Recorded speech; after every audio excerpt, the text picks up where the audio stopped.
Hello. आवाज आ रही है? सॉरी, वो मैं चेक कर रहा था, आवाज नहीं आ रही थी तब तक। अच्छा, अटेंडेंस आप लोग दोबारा लगा लें। मैंने तौसीफ भाई को कह दिया कि वो अटेंडेंस का फॉर्म ओपन कर दें और वो अटेंडेंस आप इसकी दो दो दफ़ा लगा लेंगे। अच्छा जी। हम्म, कहाँ पे थे हम? स्लाइड्स बंद हो गई, मैं स्लाइड्स खोल लेता हूँ। अच्छा, हम बात कर रहे थे ये प्रोटेक्टेड और प्राइवेट की। ठीक है, अब ये मैंने एक सब क्लास बनाई है। ठीक है, क्लास स्टूडेंट एक्सटेंड यूजर, इसका एक फंक्शन भी बना लेते हैं। फंक्शन शो टू कर लेते हैं इसे। क्या कहें इसे? स्टूडेंट क्या करता है? स्टूडेंट रजिस्टर करता है,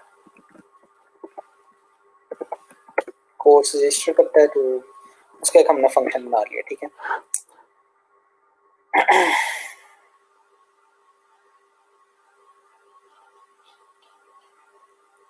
अच्छा यहाँ पे देखें, यहाँ पे अब मैंने प्रोटेक्टेड रखा है नेम।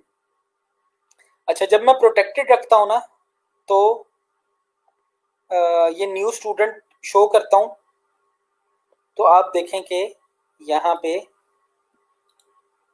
ये मुझे शो हो रहा है। ठीक है, अब मैं इसको प्राइवेट करके देखता हूँ, तो अभी भी शो हो रहा है। लेकिन अब यहाँ पे देखें, अब यहाँ पे मैं करता हूँ फंक्शन शो टू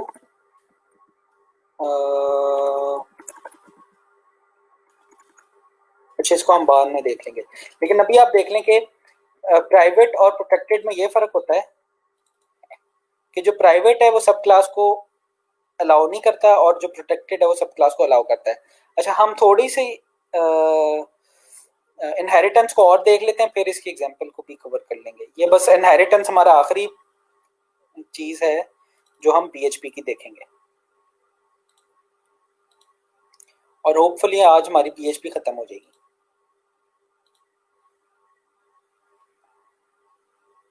क्लास कब तक चलेगी? क्लास चलेगी 5:30 तक कह लें आप, नहीं 5:45 तक। ठीक है, शायद हम 5:30 ही खत्म कर लें, देखते हैं अभी।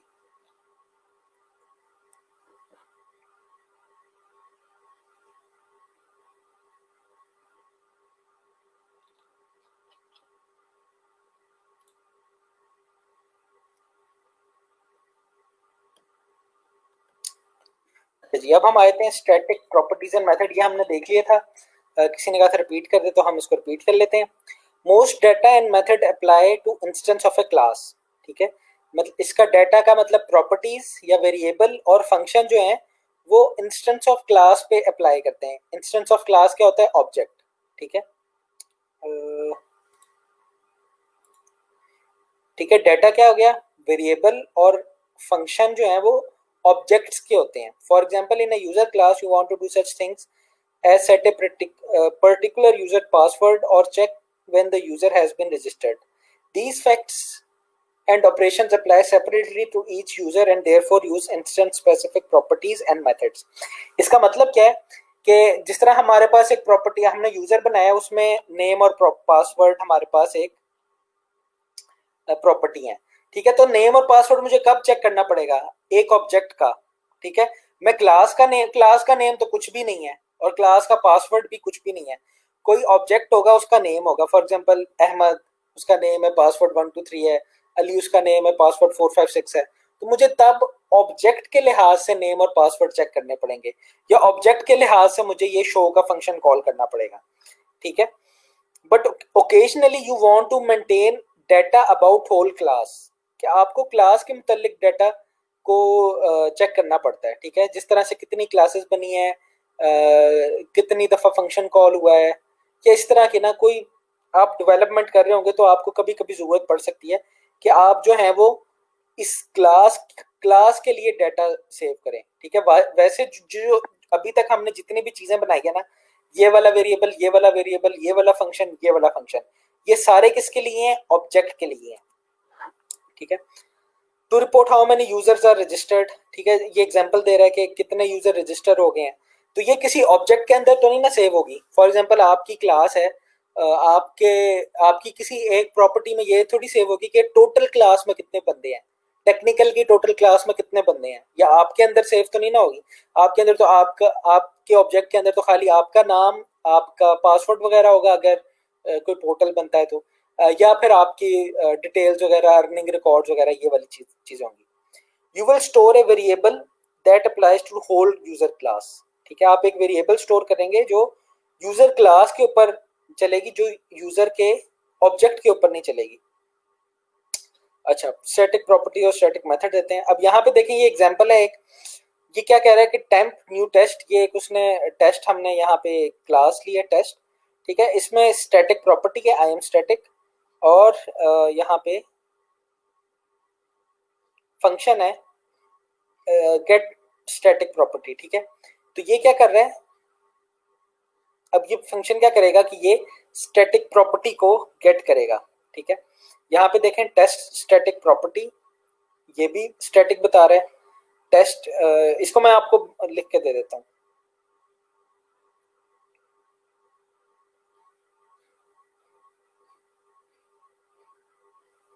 अच्छा जी,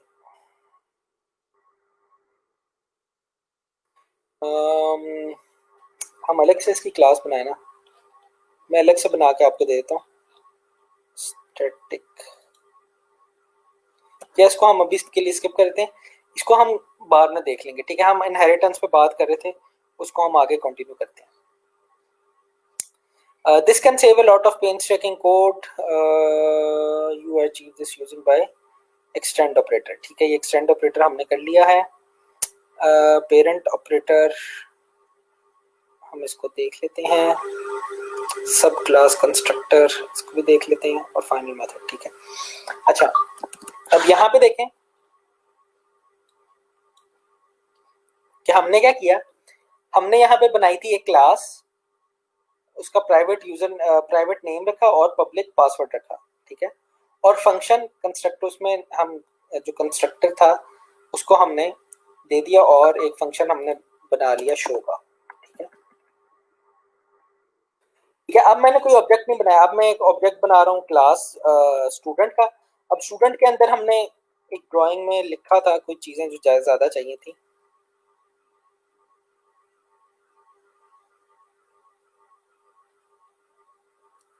रोल नंबर और जीपीए। ठीक है, अब मैं यहाँ पे इसका रोल नंबर लिख लेता हूँ।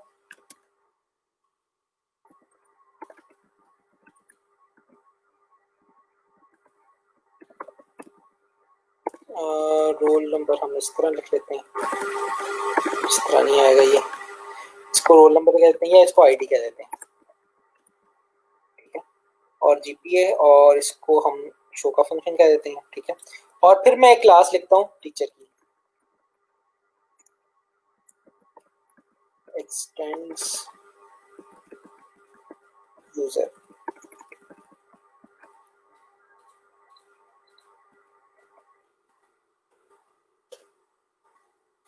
ये हो गया, इसको हम बाद में कर लेते हैं। अच्छा, अब टीचर के अंदर क्या क्या चीजें थी, डेजिग्नेशन थी, या इसको टीचर आईडी कह देते हैं।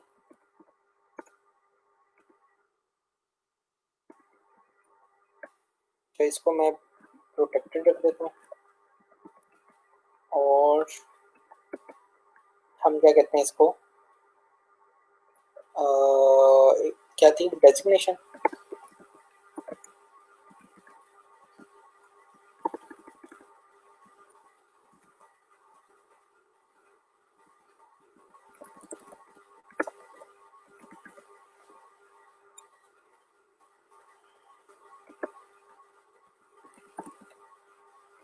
और एक फंक्शन रख लेते हैं इसका, डमी सा फंक्शन हम बना लेते हैं टेक क्विज।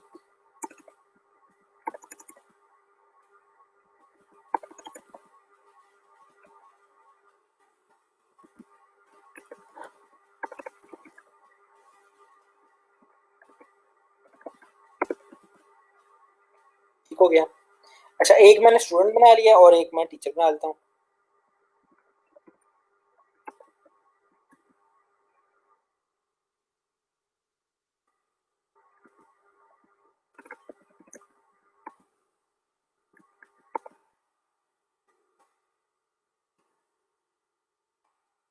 और इसको पासवर्ड देना है, 345 पासवर्ड दे देते हैं इसको, ठीक है।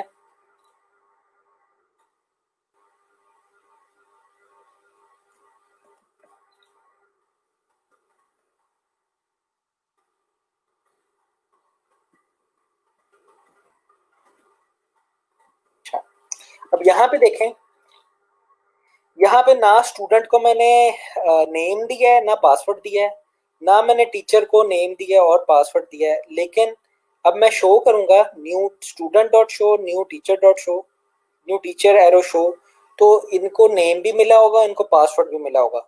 और वो क्यों मिला होगा, क्योंकि यहाँ पे देखें स्टूडेंट के अंदर मैंने ये नेम और पासवर्ड दिया, और ये जो कंस्ट्रक्टर है, ना मैंने स्टूडेंट का कंस्ट्रक्टर बनाया ना टीचर का कंस्ट्रक्टर बनाया, लेकिन क्योंकि यूजर का कंस्ट्रक्टर बना हुआ था, इसलिए मुझे ये यहाँ पे यही वाला कंस्ट्रक्टर यूज करके मुझे ये दिखाना पड़ रहा है। और यहाँ पे देखेंगे आप, इसको मैं चला के दिखाता हूँ आपको, ये बल्कि यहाँ खुला हुआ, ठीक है।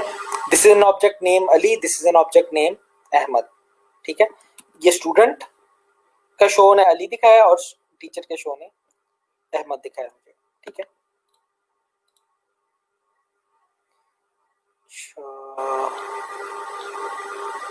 अच्छा, ये हो गया। तो यहां तक तो इनहेरिटेंस आपको समझ आ गई होगी। इनहेरिटेंस में क्या हुआ कि एक मैंने क्लास बनाई यूजर की, उसके अंदर मैंने सारा काम कर दिया जो दोनों के लिए कॉमन था, ठीक है। स्टूडेंट को भी नाम चाहिए और टीचर को भी नाम चाहिए, स्टूडेंट के लिए भी पासवर्ड चाहिए, टीचर के लिए भी पासवर्ड चाहिए, ठीक है। उसका कंस्ट्रक्टर भी बना लिया और शो का वो भी कर लिया, ठीक है। लेकिन यहाँ पे देखें, यहाँ पे क्या हुआ है,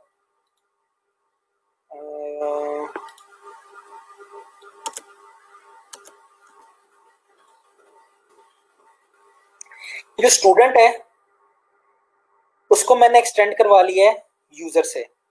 अच्छा, अब इसमें क्या होता है, इसके अंदर मैंने आईडी और जीपी एडिशनल डाल लिए, लेकिन ना मैंने स्टूडेंट का नाम लिखा है यहाँ पे, ना पासवर्ड लिखा है। और टीचर को भी मैंने एक्सटेंड करवाया यूजर से, ना मैंने यहाँ पे नाम लिखा है ना पासवर्ड लिखा है।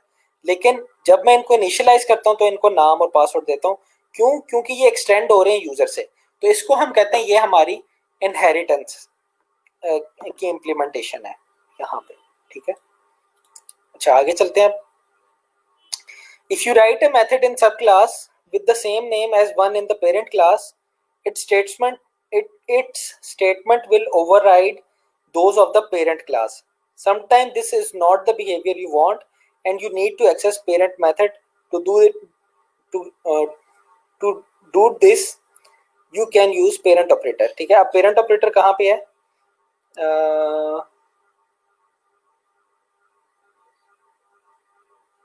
अच्छा, यहाँ पे देखें, यहाँ पे एक क्लास डैड इसने बनाई है, फंक्शन टेस्ट है, और क्लास सन एक्सटेंड डैड है जिसमें भी फंक्शन टेस्ट आ रहा है।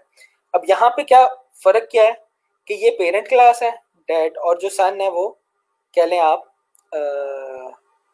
चाइल्ड क्लास है या सब क्लास है, लेकिन दोनों के अंदर फंक्शन क्या है, टेस्ट, ठीक है। दोनों के अंदर फंक्शन है टेस्ट। अच्छा, यहाँ पे क्या किया इसने, फंक्शन टू टेस्ट टू किया हुआ कॉल। अच्छा, अब फंक्शन टेस्ट कॉल करने से क्या होगा, मेरे पास ये वाला फंक्शन नहीं आएगा। अब यहाँ पे आपको मैं दिखाता हूँ, यहाँ पे जिस तरह फंक्शन शो को दिस इज चाइल्ड फंक्शन,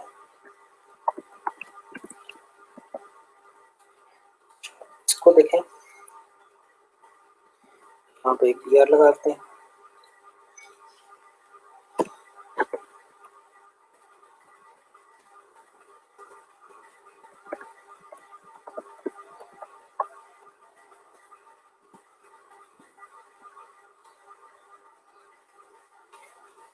यहाँ पे देखें, this is a child function, ये लिखा हुआ है, और नीचले वाले का दिस इज एन ऑब्जेक्ट और नेम अहमद, ये यहाँ पे लिखा हुआ है।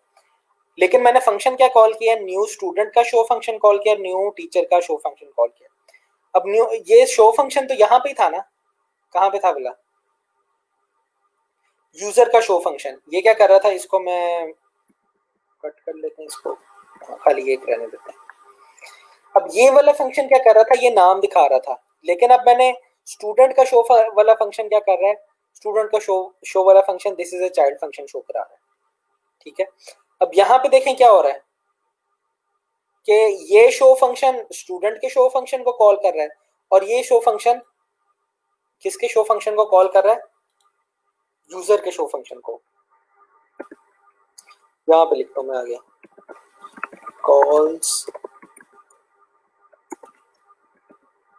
Function of class student. हालांकि आप देखें दोनों एक ही फंक्शन है, लेकिन क्योंकि मैंने यहाँ पे भी शो डिक्लेयर कर दिया है तो अब ये वाला फंक्शन कॉल होगा, चाइल्ड का फंक्शन कॉल होगा, पेरेंट का फंक्शन कॉल नहीं होगा। ठीक है। अब अगर पेरेंट का फंक्शन मैंने कॉल करना है तो मुझे ये वाला फंक्शन कॉल करना पड़ेगा इस तरह से।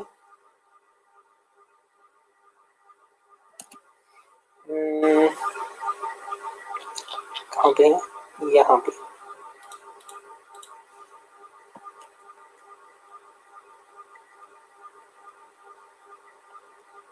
अच्छा यहाँ पे करना पड़ेगा इसको हम,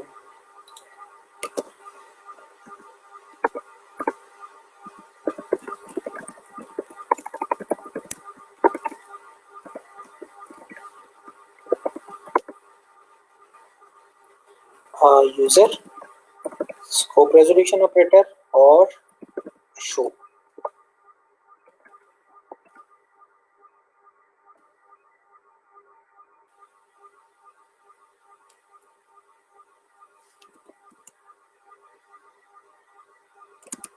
इसको चला के देख लेते हैं एक दफा।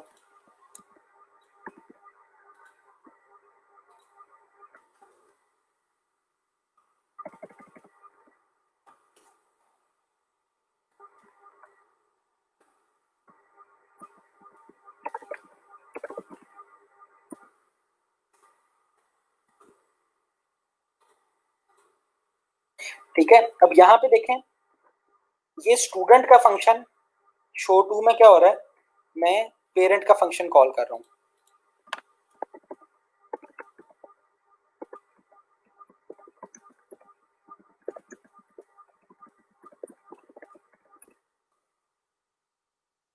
तो मैं आपको स्लैक पे सेंड भी कर देता हूँ।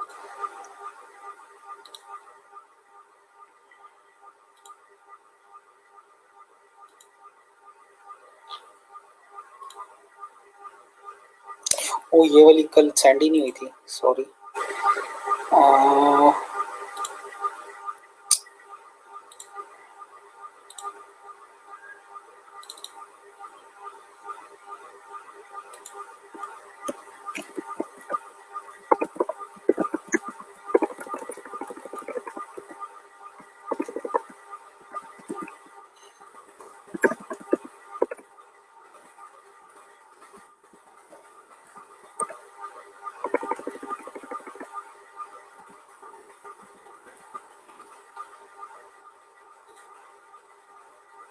ठीक है।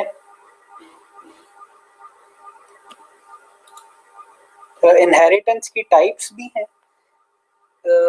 इनहेरिटेंस की टाइप्स तो नहीं होती, इनहेरिटेंस असल में कॉन्सेप्ट है। ठीक है। तो आप कह लें कि या तो इनहेरिटेंस होती है या इनहेरिटेंस नहीं होती, ये चीज हो सकती है। अच्छा जी।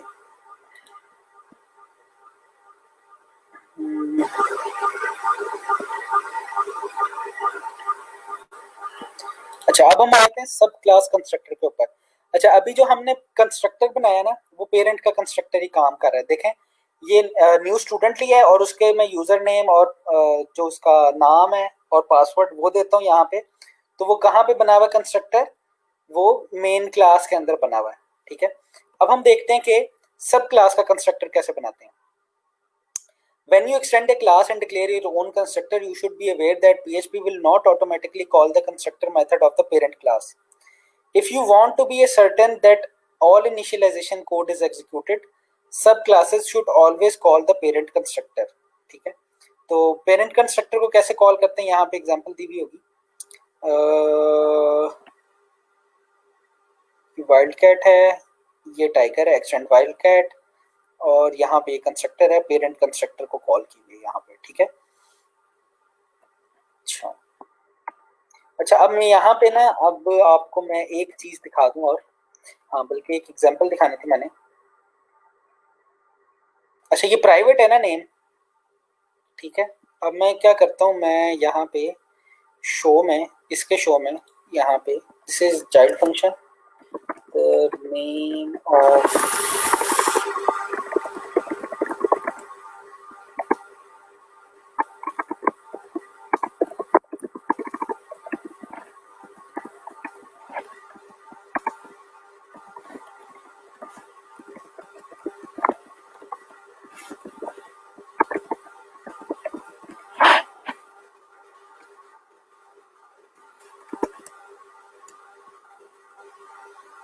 ठीक है। अब इसको चला के देखते हैं हम, तो हमारे पास एक एरर आ रहा है, ठीक है। अब ये क्या कह रहा है, undefined property student name in on line 37, ठीक है। लाइन 37 कौन सी है, जो हमने अभी लिखी है, ठीक है। वो कह रहा है कि दिस एरो नेम मैं आपको शो नहीं कर सकता। ये कौन सी क्लास में है, ये है स्टूडेंट की क्लास में। स्टूडेंट किसको एक्सटेंड कर रहा है, स्टूडेंट की पेरेंट क्लास कौन सी है, यूजर क्लास है, ठीक है। अब यूजर क्लास में जाएं आप, और यहाँ पे देखें जो नेम है वो क्या किया हुआ है हमने, प्राइवेट, ठीक है। अब हमने स्कोप में पढ़ा था कि जब मैं प्राइवेट यूज करूंगा तो इसका मतलब है प्राइवेट वेरिएबल को चाइल्ड क्लास एक्सेस नहीं कर सकती। लेकिन यहाँ पे मैं अगर इसको प्रोटेक्टेड कर लेता हूँ,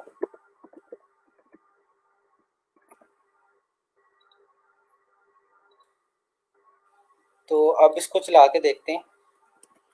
अब मैंने इसको प्रोटेक्टेड कर दिया है, तो अब क्या इसको एक्सेस हो जाना चाहिए, अब ये एक्सेस हो जाएगा, ठीक है। Name is equal to Ali. अब मैं यहाँ पे देखें, इसी को प्राइवेट कर देता हूँ, तो ये क्लास यूजर तो यूज कर सकता है, लेकिन जो इसकी चाइल्ड क्लास होगी वो इसको यूज नहीं कर सकती, ठीक है। तो ये था फर्क प्राइवेट और प्रोटेक्टेड में।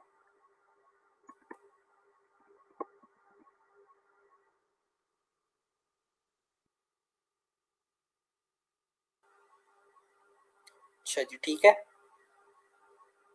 अच्छा आगे चलते हैं अब।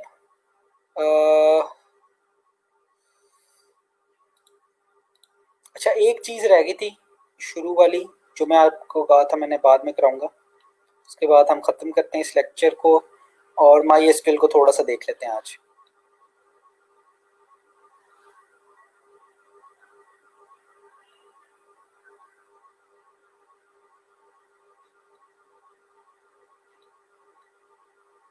हाँ ये रही। अच्छा अब हमने दो कॉन्सेप्ट और पढ़ने थे, इनकैप्सुलेशन के और इंटरफेस के। अब ये वाले चीजें, ये कोई हार्ड एंड फास्ट कह लें कि एक्चुअली एग्जिस्ट नहीं करती, ये हैं आपकी बेस्ट प्रैक्टिसेस या पीएचपी में ऑब्जेक्ट ओरिएंटेड प्रोग्रामिंग करने का तरीका।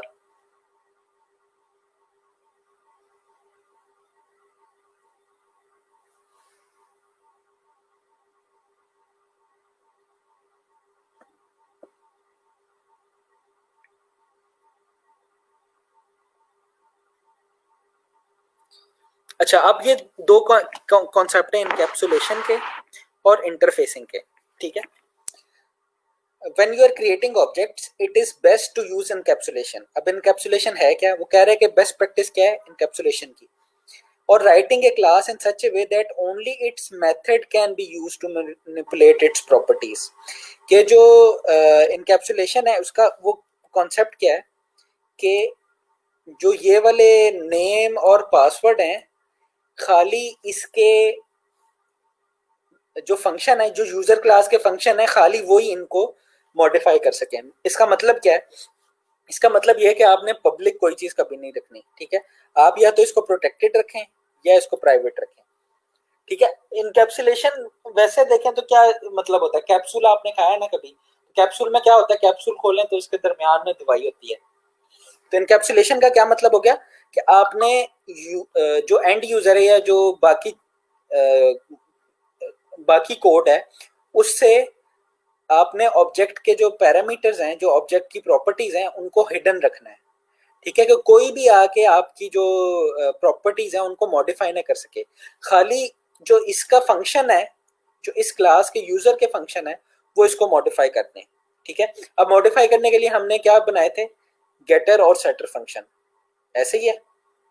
ठीक है, तो इनकैप्सुलेशन का क्या मतलब हो गया कि आपने जो अपनी प्रॉपर्टीज हैं वो उसको बाकी कोड से हाइड करके रखना है, किसी भी ऑब्जेक्ट की।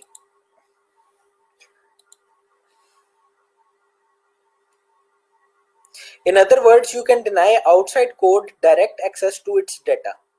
The method you supply are known as objects interface. तो जो मेथड आप सप्लाई करते हैं उनको यूजुअली इंटरफेस भी कहते हैं। अब इंटरफेस क्या होता है, ग्राफिकल यूजर इंटरफेस आपने देखा होगा, जिस तरह से ये है, ये एक ग्राफिकल यूजर इंटरफेस है मेरी मशीन को चलाने का। ठीक है, अब मैं यहाँ से इसको प्रेस करूंगा तो मेरी विंडो बंद हो जाएगी, यहाँ से मैं शट डाउन करूंगा तो मेरी विंडो शट डाउन हो जाएगी, मेरा कंप्यूटर शट डाउन हो जाएगा। तो इसको क्या कहते हैं, ये हमारा इंटरफेस है। बजाय किसी कह लें कि किसी भी चीज को ऑपरेट करने के लिए उसकी इम्प्लीमेंटेशन को जब हम हाइड कर देते हैं तो इसको हम कहते हैं कि ये हम इंटरफेसिंग कर रहे हैं। ठीक है, जिस तरह पावर ऑन पावर ऑफ का बटन है वो मशीन को ऑन ऑफ करने का इंटरफेस है। ठीक है, कि उसने जो इम्प्लीमेंटेशन है उस पावर ऑन या पावर ऑफ के प्रोसेस की, उसको इम्प्लीमेंट किया हुआ है एक इंटरफेस के थ्रू और उसको हाइड किया हुआ है। ठीक है, तो इसको हम इनकैप्सुलेशन या हम इसको कह लेते हैं इंटरफेसिंग। ठीक है, इसके साथ ही हम इसका ऑब्जेक्ट को ख़त्म करते हैं और हम आगे देखते हैं, एक और टॉपिक देख लेते हैं हम आज, MySQL का, जो हमने आगे शुरू करना है। ठीक है, PHP कह लें कि अब हम आगे ना 2 लेक्चर्स हैं PHP के, मतलब वो खाली PHP के नहीं होंगे, उसमें हम करेंगे डेटाबेस को और HTML के साथ हमने PHP कैसे यूज करनी है वो देखना है अब हमने। ठीक है, तो ये PHP का कह लें कि आपका आखिरी सिंपल PHP का, जो खाली PHP है जिसमें अब हम अगले लेक्चर जो होंगे ना, मैं आपको बल्कि दिखा देता हूँ।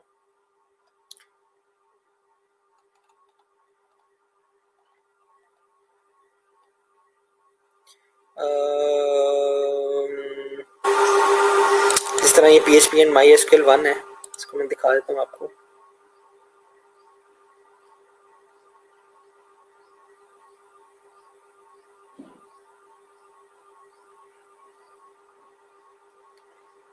मैं आज का लेक्चर भी खोल दूं जो आज हमने देखना है,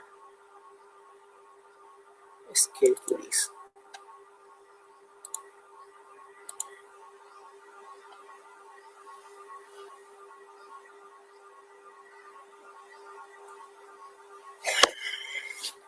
अच्छा, अब ये PHP का लेक्चर, ये जो अगला लेक्चर है ना, उसमें हम क्या करेंगे, उसमें हम कुछ इस तरह की चीज बनाएंगे। ये कोड है पूरा।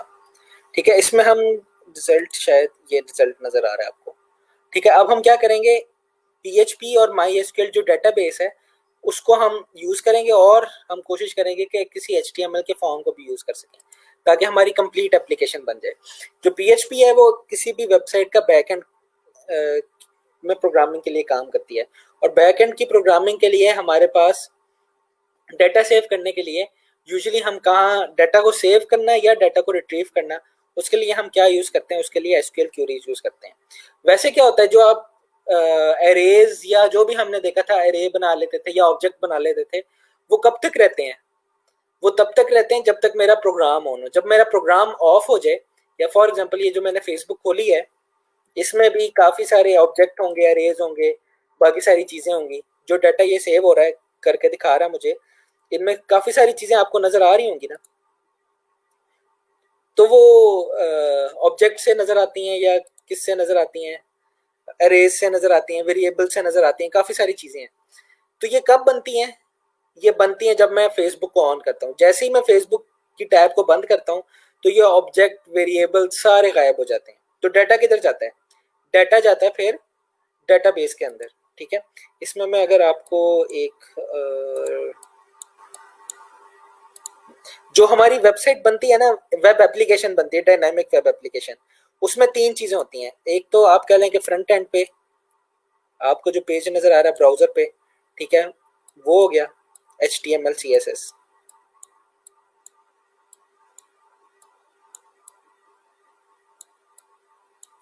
ठीक है, उसके बाद क्या होता है, उसके बाद दरम्यान में आता है एक सर्वर जिसमें क्या होती है PHP।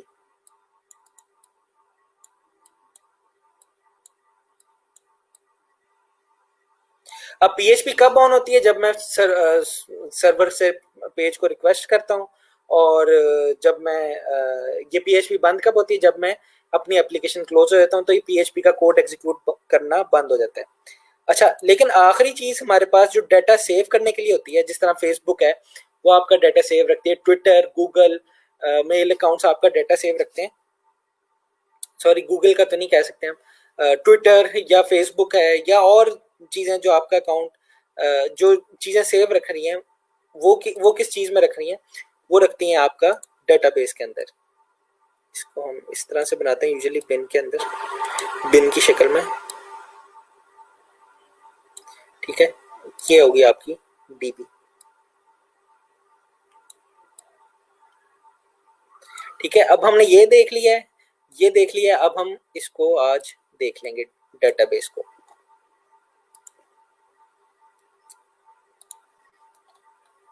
अच्छा जी, शुरू करते हैं फिर। अच्छा, सबसे पहले SQL क्यूरीज को देख लें।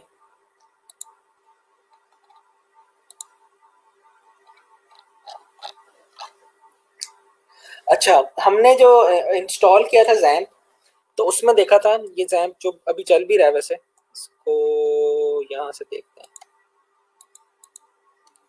ठीक है, यहाँ पे एक तो था अपाची। अपाची मैंने आपको बताया था किस लिए यूज होता है, PHP को कंट्रोल करने के लिए। दूसरी चीज थी MySQL। अब MySQL क्या है, MySQL एक ऐसा सॉफ्टवेयर है जो डेटाबेस को मैनेज करता है।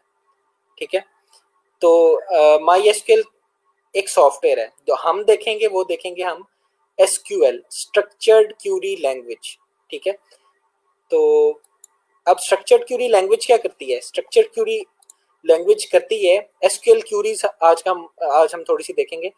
अब स्ट्रक्चर्ड क्यूरी लैंग्वेज करती क्या है कि डेटाबेस से डाटा को फेच करके ला के देती है। अब मैं थोड़ा सा डेटाबेस का इंट्रोडक्शन दे दूं आपको कि डेटाबेस में डाटा सेव कैसे करते हैं।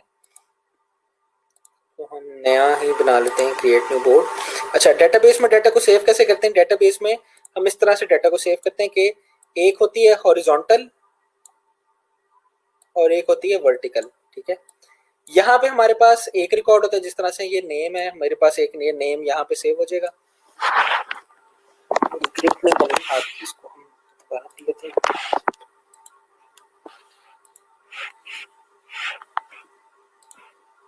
बल्कि मैं डेटाबेस आपको बनी हुई दिखाता हूँ, बल्कि हमने बनाई भी हुई है डेटाबेस, अगर याद हो आपको, लोकल हो /php में एडमिन।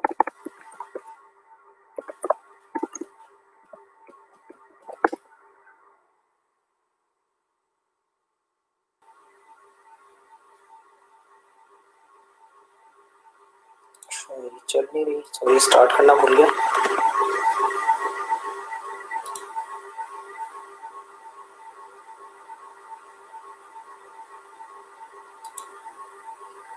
आप स्लैक में ऐड नहीं हुई, मेरे ख्याल में आप स्लैक में एडिट हैं। आप ये नहीं है, चले आपको आप अपना ईमेल एड्रेस दे दें मुझे, मैं आपको ऐड कर लेता हूँ, यहीं पे कमेंट में लिख दें, मैं ऐड कर लेता हूँ आपको। इसको रिफ्रेश कर लेते हैं, होपफुली चल गई होगी डेटाबेसेस।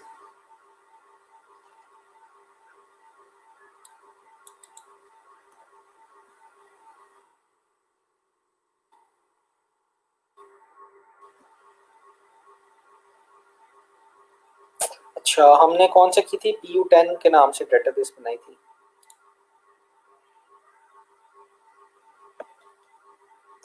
अच्छा, यहाँ पे देखें, बल्कि ना मैं ये देखें, यहाँ काफ़ी सारी टेबल्स हैं यहाँ पे, और टेबल्स भी आप देखेंगे डेटाबेस इसमें सेव हुई है। मैं एक सिंपल डेटाबेस उठाता हूँ, यहाँ पे क्लास को समझाने के लिए बनी हुई है, क्लासिक्स की। ठीक है, अब ये किसकी डेटाबेस है, ये बुक्स की डेटाबेस है। ठीक है, यहाँ पे देखें आप, ऑथर, ऑथर्स के नाम लिखे हुए हैं, 1 2 3 4 5 ऑथर हैं।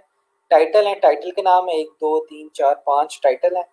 ईयर है कि किस ईयर को टाइटल ये वाला पब्लिश हुआ था, टाइप है कि फिक्शन है, नॉन फिक्शन है, प्ले है, और फिर उनका आईएसबीएन है। आईएसबीएन क्या चीज़ है कि उनका ये नंबर है कौन से ईयर में ये पब्लिश हुई थी। ठीक हो गया। अच्छा, अब ये देखें आप, यहाँ पे रोज हैं और कॉलम्स हैं।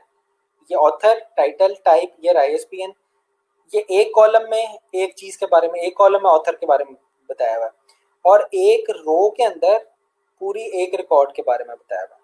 तो डेटाबेस में भी ऐसी ही चीजें सेव होती हैं, और इसको हम ना कहते हैं रिलेशनल डेटाबेस। अब रिलेशनल डेटाबेस क्या चीज होती है कि उसमें रिलेशन बने होते हैं। अब अभी हम जैसे टीचर और स्टूडेंट की बात कर रहे थे, हम अगर स्टूडेंट रजिस्ट्रेशन सिस्टम बनाते हैं जिसमें टीचर, स्टूडेंट और बुक्स हैं, फॉर एग्जांपल एक मैंने ये बना लिया, यहाँ पे स्टूडेंट है, आईडी है इसकी, स्टूडेंट आईडी ISID, ठीक है, और फिर यहाँ पे इसका कोर्स है जो इसने कोर्स लेना है।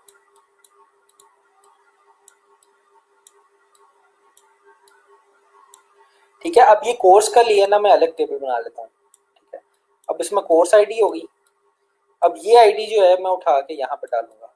ठीक है, ये कोर्स का डाटा सारा नेम होगा। मैं यहाँ पे स्टूडेंट के साथ खाली कोर्स की आईडी डालूंगा, कोर्स का नेम वगैरह नहीं डालूंगा। तो इसको हम कहते हैं कि ये हमारी रिलेशनल टेबल है। यूजुअली आपने पढ़ी भी होगी, अगर आप देखें कॉन्सेप्ट, इसको देख भी लीजिएगा बाद में, कि रिलेशनल टेबल में क्या होता है कि एक टेबल से दूसरे टेबल का हमने रिलेशन बनाया हुआ होता है। ठीक है, ये हम आगे जाके अभी देखेंगे, अभी जब मैं आपको एग्जाम्पल जिसकी करवाऊंगा। अच्छा, किसी का कोई क्वेश्चन है तो उसको देख लेते हैं।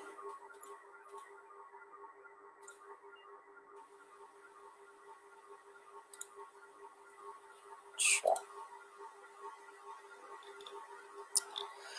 अच्छा, अब डाटा में किस तरह से हम चीजें को सेव करते हैं देख लेते हैं। देखिए, ये खुली हुई है यहाँ पे।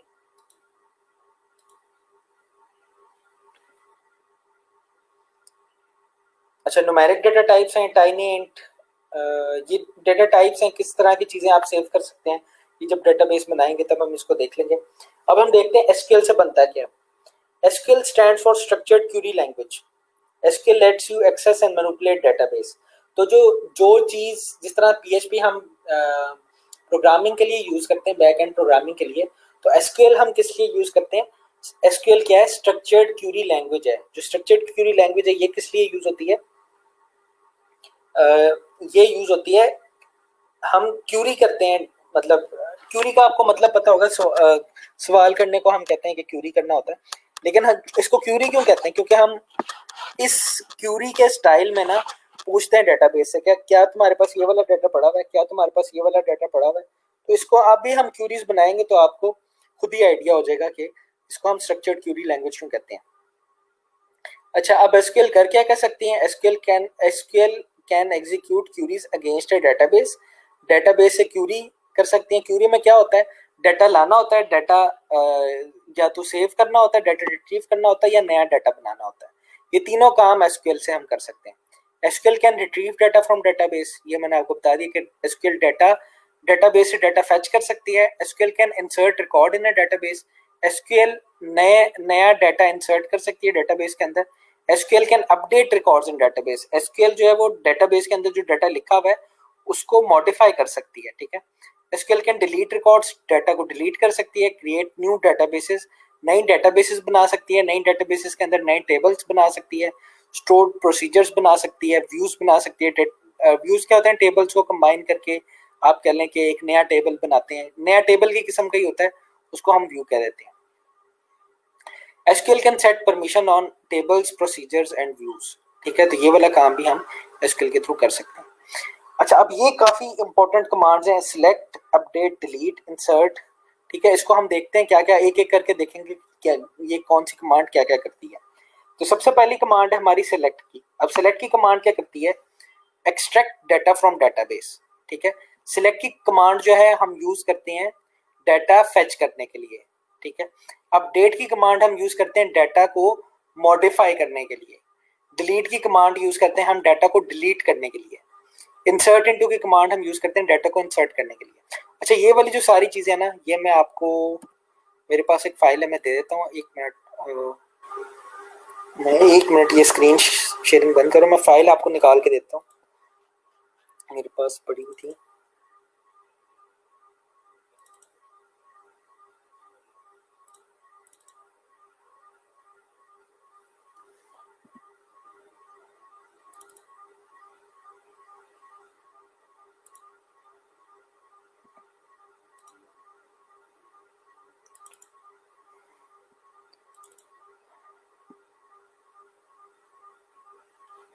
अच्छा ये आ गया, मैं इसको डाउनलोड कर लेता हूँ,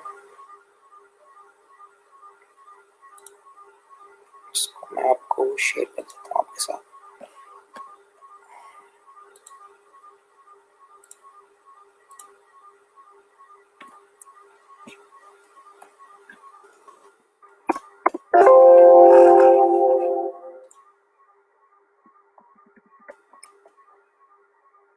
अच्छा ये मैं एक फाइल रख रहा हूँ जनरल के अंदर, ठीक है। इसके अंदर लेक्चर की से रिलेटेड जितनी भी क्यूरी हम आज पढ़ेंगे, ये कल को आज तो शायद पूरा ना कर सकें, जितना भी देखेंगे वो इसके अंदर लिखा हुआ है।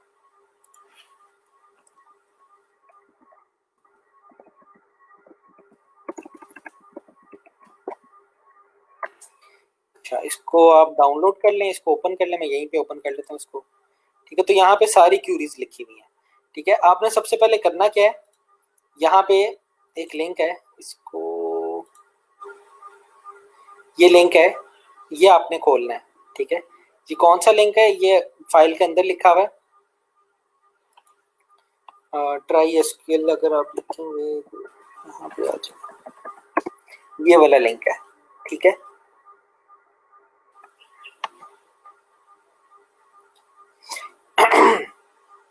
अच्छा अब इस लिंक में करना क्या है आपने, आप सबसे पहले रिस्टोर डेटाबेस करेंगे। तो यहाँ पे ना ये डेटाबेस बनी बनाई डेटाबेस है, ठीक है। ये एक आप कह लें कि सैंपल रिलेशनल डेटाबेस है। अब रिलेशनल डेटाबेस में क्या होता है, ये कस्टमर्स के ऊपर आप क्लिक करेंगे तो यहाँ पे आपको काफ़ी सारे कस्टमर्स नज़र आ जाएंगे। कस्टमर आईडी है, कस्टमर नेम है, कॉन्टैक्ट नेम है, एड्रेस है, सिटी है, पोस्टल कोड है, कंट्री है, ठीक है। यहाँ पे कैटेगरीज पे क्लिक करेंगे, आपके पास काफ़ी सारी कैटेगरीज, कैटेगरी आईडी है, कैटेगरी नेम है, डिस्क्रिप्शन है, ठीक है। प्रोडक्ट्स पे क्लिक करेंगे, product ID, product name, supplier, employees पे क्लिक करेंगे, एम्प्लॉय आईडी वगैरह ये सारा कुछ आ जाएगा। सप्लायर पे क्लिक करेंगे, सप्लायर आईडी आ जाएगा। अच्छा एक बात आप गौर कीजिएगा, ये रिलेशनल डेटाबेस क्यों है, क्योंकि एक टेबल दूसरे टेबल से कनेक्ट हुआ है किसी ना किसी तरीके से। जो अब ये कस्टमर आईडी आप देखें कि ये प्रोडक्ट के अंदर, सॉरी ऑर्डर के अंदर क्या है, कस्टमर आईडी भी है और ऑर्डर आईडी भी है और एम्प्लॉय आईडी भी और शिपर आईडी भी है। तो इसका मतलब क्या है, ये एम्प्लॉय, शिपर, ऑर्डर, ये सारे जो हैं ये किससे कनेक्ट हो रहे हैं, ये हमारे ऑर्डर्स के टेबल से कनेक्ट हो रहे हैं, ठीक है। अब ऑर्डर डिटेल्स के अंदर देखें, order detail ID, order ID, product ID, quantity, order और प्रोडक्ट किससे कनेक्ट हो रहे हैं, ऑर्डर आईडी से, ठीक है। अब प्रोडक्ट्स जो है वो शिपर और सप्लायर से कनेक्ट हो रही होंगी, ठीक है। शिपर आईडी, शिपर नेम, ठीक है। ये सारे टेबल्स आपस में कनेक्टेड हैं और वो किस तरह से कनेक्टेड है, प्राइमरी की, फॉरेन की को यूज करके इन्होंने सारा कनेक्ट किया हुआ, ठीक है। तो हमने कहाँ पे क्यूरी चलानी है, हमने जो सारी क्यूरी जो मैंने आपको फाइल दी हुई है, ये फाइल यहाँ पे जो पड़ी हुई है सारी फाइल, ठीक है, इसमें क्यूरीज पड़ी हुई हैं, ठीक है। हम यहाँ से क्यूरी क्यूरी उठाएंगे और यहाँ पे पेस्ट कर देंगे। तो ये चलिए इसको रन एसक्यूएल करेंगे तो मेरे पास जो भी क्यूरी करूंगा, अब ये मैंने कहा था select distinct city from customer, तो ये मेरे पास यहाँ पे आ गया। तो हमने यहाँ पे खाली लर्निंग के लिए हम इसको फॉलो करेंगे। अच्छा किसी का कोई क्वेश्चन है सर, शेयर स्क्रीन, ओ सॉरी ये सारा मुझे रिपीट करना पड़ेगा। हाँ चले मैं रिपीट कर देता हूँ, कोई मसला नहीं, सॉरी ये अक्सर हो जाता है ऑनलाइन। अच्छा कहाँ से स्क्रीन बंद हुई थी, यहाँ से स्क्रीन बंद हुई थी। अच्छा मैंने देख लिया। कहाँ से स्क्रीन बंद हुई थी, जनरल से, ठीक है। यहाँ पे मैंने ये फाइल शेयर की हुई है आपके साथ, ये वाली, ठीक है। आपने क्या करना है, ये फाइल है, इसका जो ये वाला लिंक है ना, ये वाला लिंक https://www.schools.com sql-try-sql.asp, ठीक है। ये खोलना है आपने जाके, ठीक है। यहाँ पे ये खोलें, मेरे पास एक ये ज़्यादा आ रही है, ठीक है। तो आपके पास ये आ जाएगी।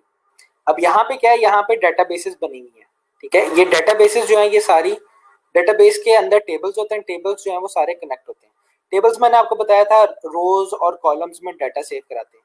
ये कस्टमर आईडी के कॉलम के अंदर सारे कस्टमर का डाटा होगा, कस्टमर नेम के कॉलम के अंदर सारे कस्टमर के नेम के बारे में लिखा होगा, ठीक है। कॉन्टैक्ट नेम के बारे में लिखा होगा, ये एड्रेस के बारे में सारे कस्टमर्स का एड्रेस होगा।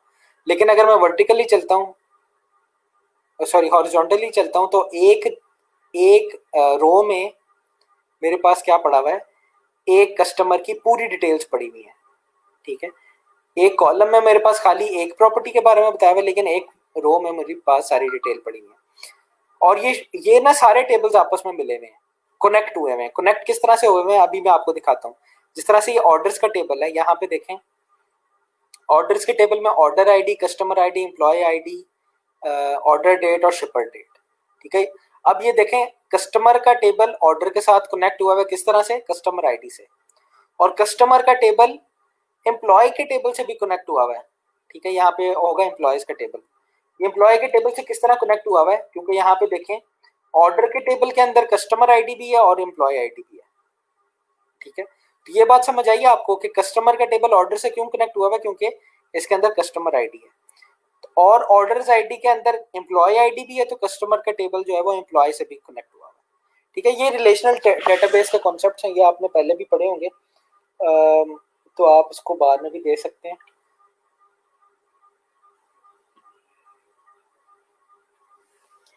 अच्छा जी,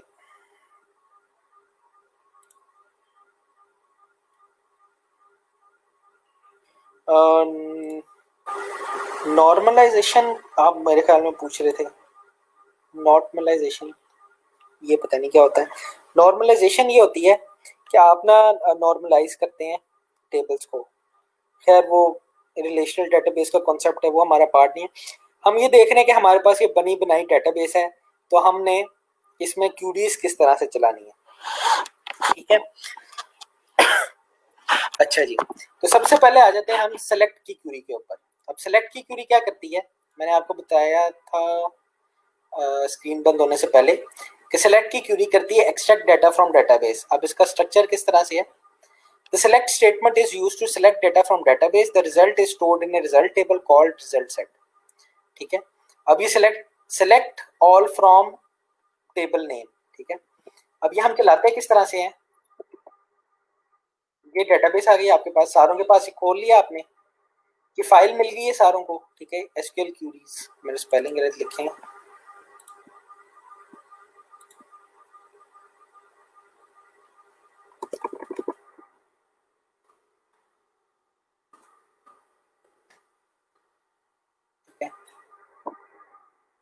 अच्छा। अब ये कस्टमर का टेबल है ना, मैंने देखना है कि, बल्कि ये खुद ही लिख लेता है क्यूरी सारी, सेलेक्ट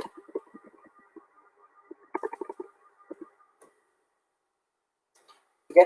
अब ये सिलेक्ट की स्टेटमेंट हम क्यों लिखते हैं, सिलेक्ट की स्टेटमेंट लिखते हैं ताकि मैं जो मेरे डाटा है उसको रिट्रीव कर सकूं।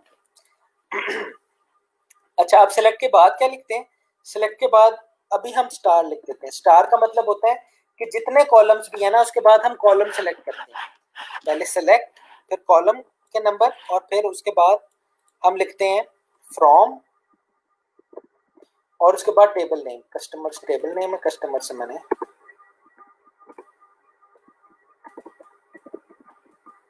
अच्छा सेलेक्ट ऑल फ्रॉम कस्टमर्स। ये क्या करेगा, मैं रन एसक्यूएल करूंगा इसको, तो आप देखें मेरे पास सारे कस्टमर का पूरा डाटा आ गया, ठीक है। इसको मैं नीचे तक लेके जाता हूँ, तो यहाँ पे देखें 91 कस्टमर्स है मेरे पास, और 91 कस्टमर का डाटा आ गया मेरे पास। सेलेक्ट कीवर्ड, ऑल का मतलब है सारे कॉलम्स, 1 2 3 4 5 6 7 कॉलम्स है इसमें, और इसने सारे कॉलम्स दिखाए हैं। फ्रॉम कस्टमर्स, कस्टमर के टेबल में से। अच्छा, अगर मैंने एम्प्लॉयज का टेबल देखना है तो मैं क्या करूंगा, सिलेक्ट ऑल फ्रॉम, यहाँ पे रख दूंगा एम्प्लॉयज, मेरे पास एम्प्लॉयज का सारा डाटा आ जाएगा। ठीक है, मैंने प्रोडक्ट्स का डाटा देखना है तो मैं select all from products,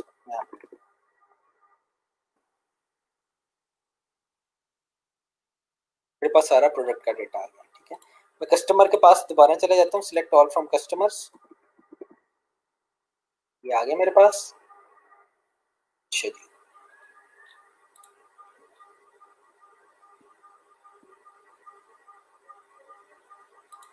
sir multiple table हैं तो ज्वाइन भी लगाना पड़ेगा। हाँ जी, ज्वाइन को हम देखेंगे एक दो लेक्चर्स के बाद में। तो अभी हम खाली देख रहे हैं सिंपल क्यूरीज को। ठीक है, तो मल्टीपल टेबल होते हैं तो ज्वाइन हम इसलिए यूज कर सकते हैं कि दो टेबल से डाटा लेना हो मैंने, तब हम ज्वाइन यूज करें।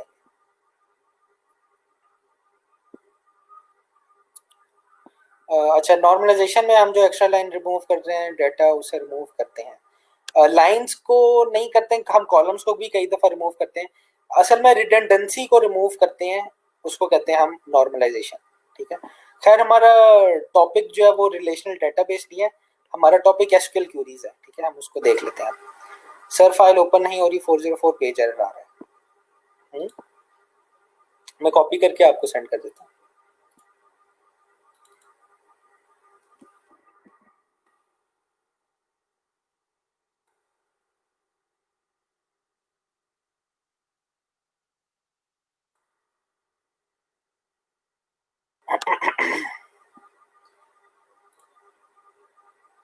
ठीक है,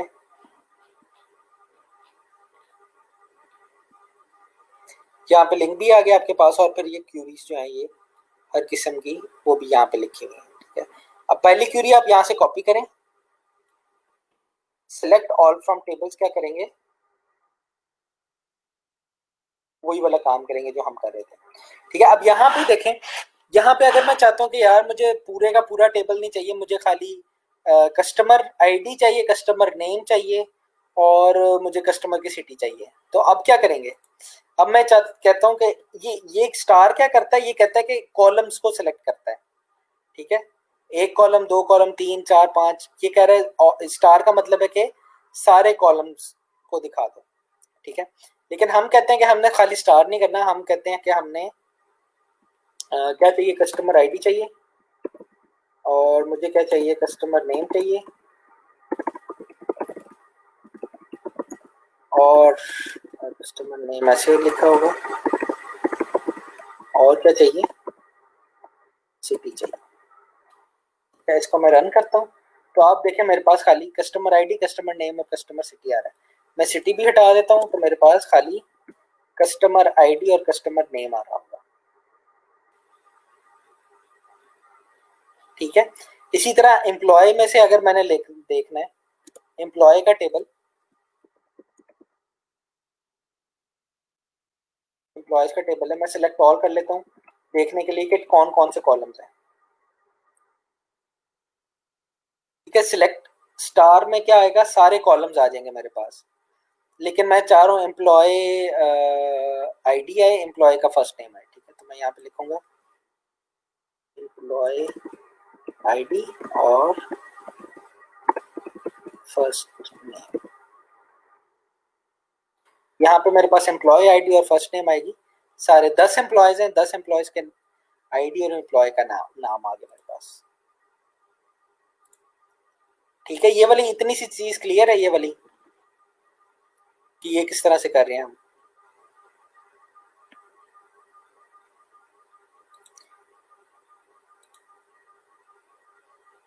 अच्छा, सिंटेक्स हमने देख लिया, सिलेक्ट, उसके बाद कॉलम्स के कितने कॉलम्स मुझे चाहिए, फ्रॉम, और फिर टेबल का नाम। अच्छा, आगे चलते हैं, बल्कि यहाँ से आगे चलते हैं, इसमें देखते हैं कि कौन सी क्वेरी रह गई है। सेलेक्ट डिस्टिंक्ट सिटी, अच्छा डिस्टिंक्ट का कीवर्ड आ गया, यहाँ पे आगे आ गया। अच्छा, अब एक कीवर्ड, एक सेलेक्ट का कीवर्ड क्या कर रहा है, मेरे पास रिकॉर्ड फेच करके लेके आ रहा है। अब ये डिस्टिंक्ट का कीवर्ड क्या करता है, डिस्टिंक्ट का कीवर्ड ये करता है कि जो मैंने रिकॉर्ड सेलेक्ट किए होते हैं ना, उनमें जो रेपिटेशन होती है उनको रिमूव कर देता है. In a table, a column may contain many duplicate values, and sometimes you only wait to list the different values. The distinct keyword is used to return only distinct values. ठीक है. अब for example यहाँ पे देखें, यहाँ पे मैं एक क्यूरी चलाते हैं, बल्कि यही वाली क्यूरी यहाँ से उठा लेते हैं आप, जो आपके पास आई हुई है. Select distinct city from customers. अच्छा, इसमें क्या कहा है कि सेलेक्ट डिस्टिंक्ट, मैं डिस्टिंक्ट अभी हटा देता हूँ. अच्छा, यहाँ पे देखें नंबर ऑफ रिकॉर्ड 91. मेरे 91 कस्टमर्स हैं, इसलिए मेरे पास रिकॉर्ड्स कितने आ रहे हैं, 91 रिकॉर्ड्स आ रहे हैं. लेकिन यहाँ पे देखेंगे कि कुछ सिटीज रिपीट हो रही हैं, जिस तरह यहाँ पे लंदन आया हुआ है, और लंदन एक और जगह भी आया होता है, यहाँ पे लंदन आया हुआ है. तो ये लंदन 2 दफा आया हुआ है मेरे पास. ठीक है. पेरिस भी मल्टीपल टाइम रिपीट हो रहा है, और काफी सारे रिकॉर्ड्स हैं. जो ये मैक्सिको डीएफ जो है, ये 2 दफा रिपीट हो रहा है. ठीक है. तो अब ये मैं चाह रहा हूँ, मैं जो टोटल नंबर ऑफ कस्टमर नहीं चाहिए, मुझे ये वाला रिजल्ट चाहिए कि टोटल कितने शहरों से मेरे पास कस्टमर है. तो टोटल मेरे पास 91 शहरों से, तो 91 सिटीज से तो कस्टमर नहीं है मेरे पास, उनसे कम है. क्यों? क्योंकि मेरे पास यहाँ पे चीजें रिपीट हो रही हैं.